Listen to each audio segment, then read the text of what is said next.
Olá! Se você por acaso gosta de histórias curiosas, interessantes, histórias de horror, fatos históricos e entre outras coisas, seja bem-vindo ao Que o Terror. O que seria o Crime do Poço?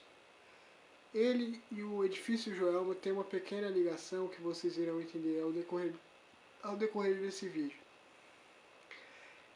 O porquê que eu tive que dividir em duas partes? Porque a história do Crime do Poço ela é rápida, só que a história do Edifício Joelma já é um pouquinho mais complexa. Então eu estarei dividindo em dois vídeos. Espero que vocês entendam e tenham gostado também do canal. Vamos abrir então a série SP Horror.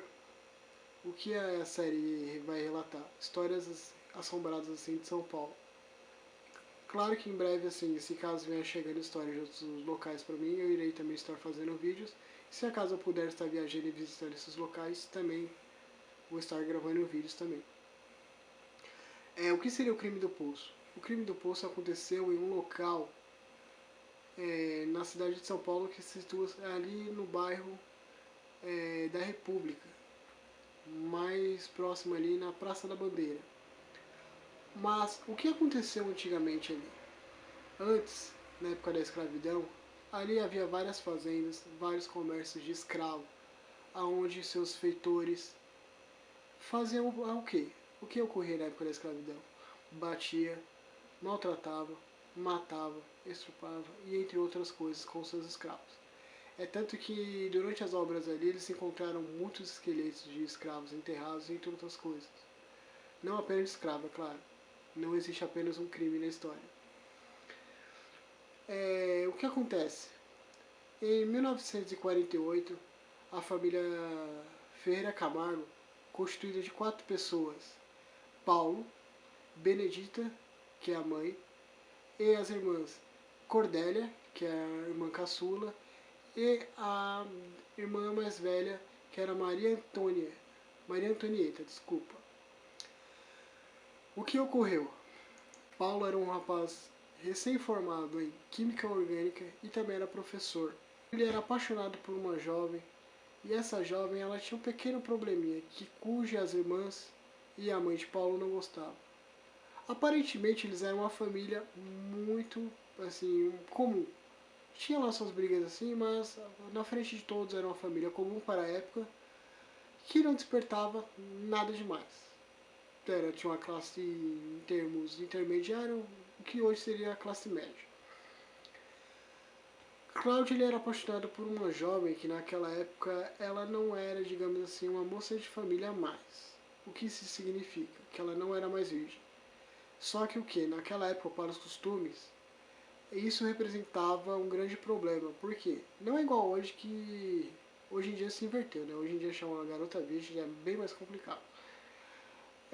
Qual é o problema? O que ocorria era que o quê? Paulo queria casar com a jovem, mas sua família não aceitava por esse fato. E por outro também, que com a saída de Paulo da casa, as coisas iriam ficar financeiramente mais difíceis para elas. Só que o que? Isso foi incomodando cada vez mais o pobre rapaz. Pobre não, né? O rapaz. E isso foi o que? Isso foi acarretando várias discussões durante a família. E teve um certo dia que Paulo começou a tramar um plano. O que seria esse plano? Ele simplesmente chamou 2 trabalhadores para construir, adivinha o que vocês? Uma catapulta? Uma forca? Não, um poço. Vocês me falam aí, um poço. Poço é uma coisa comum. Naquela época nem tanto. Naquela época você precisava de um poço, já que caixa d'água não era uma coisa tão comum. Não era todo mundo que tinha. Então o poço garantia uma água limpa, natural, e que se acaso a água fornecida pela prefeitura faltasse, teria um pouco de água ali para eles usar durante um tempo. Seria uma caixa d'água grande. O que ocorreu naquele fatídico dia? Paulo chamou os trabalhadores para perfurar um poço artesiano no seu quintal, afirmando que era para trabalho escolar. Sua mãe entendia que o jovem era bastante trabalhador e estudante, então foi e ajudou ele a pagar os jovens trabalhadores. Só que mal ela sabia para que ia servir o poço. Outro dia Paulo estava pensando em deixar esse plano de lado, mas aí o que aconteceu? Ele chegou em casa, foi falar mais uma vez sobre o casamento, sua mãe e suas irmãs começaram a brigar novamente. E aí que ele simplesmente começou a arquitetar novamente outro plano. Após o poço estar aberto, ele foi a uma farmácia, comprou um sonífero e, como era de costume a família naquela época se juntar para tomar um chá, ele foi e jogou um pouco de sonífero em cada um dos chás. Aí você me fala, pra quê? Pra elas dormirem e ele fugir? Não, simplesmente. Elas dormiram na mesa, Paulo pegou a arma, deu um tiro na cabeça da mãe, um tiro nas costas da irmã, que fatalmente acertou o coração, e atirou na irmã caçula, não tão de perto, mas atirou nela. Só que a mesma ainda não estava totalmente sob o efeito do sonífero. Então ela ainda estava agonizando ali no chão, gritando por socorro. Só que o que Paulo fez? Simplesmente ele tratou ela como se não fosse nada. Foi até ela, deu um tiro na cabeça dela. Após isso, ele cobriu o rosto de cada uma delas, foi arrastando cada corpo até o quintal e depois disso jogou no poço. Após ter jogado todos os corpos dentro do poço, o que Paulo fez? Enterrou elas, simplesmente voltou para casa, apagou todos os vestígios de algo que pode ter ocorrido ali, pegou seu calibre 32, foi até o banheiro, guardou atrás do lavatório e pegou a única camiseta que era a única prova do crime e escondeu. Por quê? Porque ela tinha manchas de sangue e barro. E isso ia entregar ele totalmente. E com isso o rapaz foi seguindo sua vida, friamente, é claro. Depois disso, foi passando em torno de mais ou menos uma semana, o pessoal da vizinhança começou a notar, porque uma família com 4 pessoas só aparece uma todo santo dia, isso é estranho, e acabaram informando esse sumiço dos outros membros da família para as autoridades. A polícia chegou até a casa de Paulo e começou a questioná-lo sobre o paradeiro da sua família. Ele falou que a mesma tinha ido viajar. Só que o que? Testemunho de vizinhos ao redor da casa relatou que o que? Naquela mesma noite, do dia que elas desapareceram, ouviu uma pequena discussão, após isso um pouco barulho de tiro, e viu uma movimentação estranha no quintal em direção ao poço. Com essas informações, os policiais já falaram, opa, tem algo errado aí. Como elas foram viajar? Foram viajar para onde?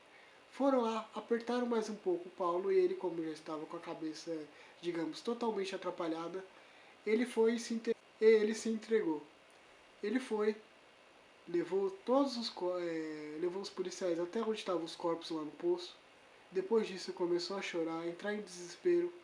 Aquele, digamos assim, velho clichê do assassino, quando é pego com a boca na bochecha. Depois foi até o banheiro, pediu licença para os policiais, falou que estava passando mal, que ia até o banheiro jogar uma água no rosto.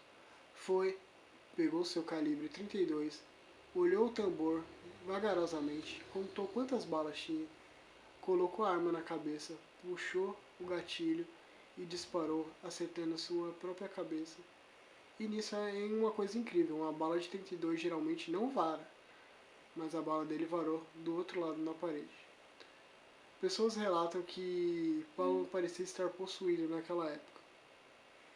É muito fácil às vezes chegar e falar, fulano matou porque estava possuído. Fulano fez isso porque tinha uma presença cutucando ele. Mas o pessoal se esquece que o próprio ser humano às vezes é muito mais cruel do que muita coisa que anda por aí. Então esse daqui foi o primeiro vídeo falando sobre o crime do poço.